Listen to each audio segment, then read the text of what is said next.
One who knows many languages, please try to understand about me. One who knows many languages is known as what, इसको क्या कहा जाता है जी? चलिए बताइए। One who knows many languages, linguist, polyglot, translator या phoneticians. What will be your answer? Answer क्या होगा बताइए? पोलियोग्लॉट, इसको बोलते हैं पोलीग्लॉट। याद रखिएगा, your answers will be option B, यानी कि polyglot. A remedy for all disease, amnesia, panacea, hydrophobia और पैलेस। याद रखिएगा, ये पैलेस है, प्लेस नहीं है। A remedy for all disease, amnesia, that will be not your answer, your answer will be B, यानी किस में हो जाएगा? पैंसिया। चलिए, occurring at night, occurring at night, इसका आंसर क्या होगा? Occurring at night, nightly, dark, neurotic और नोक्टर्नल। तो your answers will be D, यानी कि nocturnal will be the right answer. To run away with the lover, क्या वो अपने आप में डिसीव है? नहीं।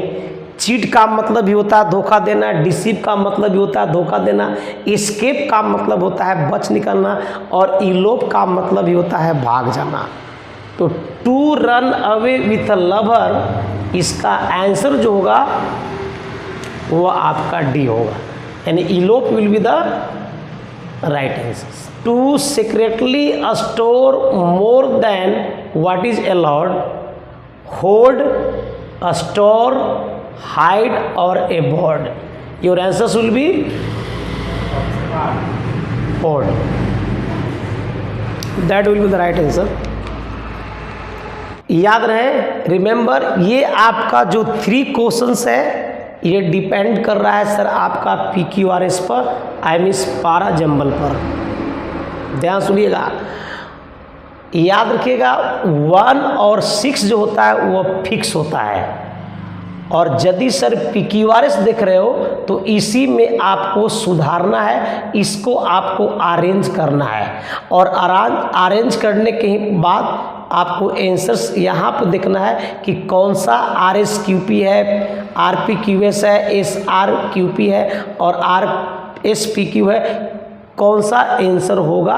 तो पहले याद रखिएगा ईच और यानी कि फर्स्ट और 6 ये दोनों फिक्स होते हैं, इस दोनों में सुधार नहीं है। शुरुआत ये कर रहा है, एंडिंग ये होगा, बीच में आपका उल्टा पुल्टा दिया हुआ है। अब इसी को तुमको सुधार करके लिखना है, अरेंज करके लिख लेना है। चलिए 6 का बताइए सर, आंसर्स क्या होगा? लिसन टू मी।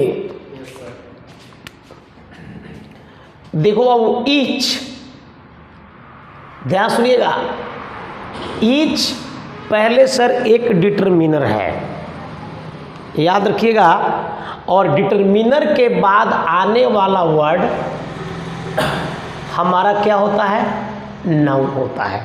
सुन लीजिए, ईच के बाद अगर आप डायरेक्ट नाउन रखोगे तो नाउन को आपको सिंगुलर करना होगा विदाउट आर्टिकल का, यानी इसमें आर्टिकल का प्रयोग नहीं होगा। लिसन, ईच के बाद यदि नाउन आता है तो वह सर बिना आर्टिकल के आएगा, यानी कि सर इसमें आर्टिकल का प्रयोग नहीं होगा और नाउन सिंगुलर में रहेगा। याद रखना, each a boy, Farhan ji बताइए, each a boy this is right और this is wrong? This is wrong. और अगर मैं लिखा each boy, this is right sir, याद रखिएगा ये आपका सही है। अगर ईच के बाद आपका सर पीशियन नहीं आएगा। अगर मैं लिखूं ईच बॉयज, गलत। ईच पेन्स, गलत। याद रखना, ईच बॉयज और ईच पेन्स ये गलत है। अगला टर्म्स है कि ईच के बाद, याद, ईच के साथ ऑफ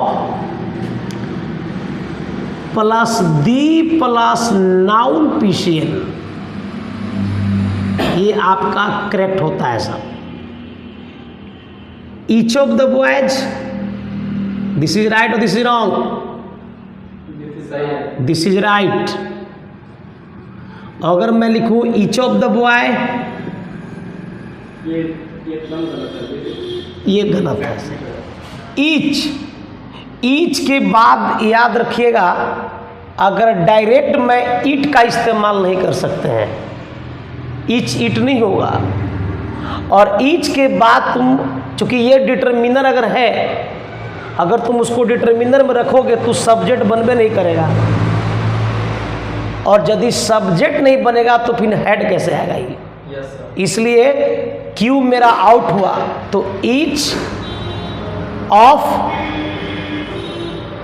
आया हुआ है, उसके बाद दी मेनी एडजेक्टिव, और मेनी के बाद जो ये आपका पार्ट्स आएगा तो याद रखना एस और आर।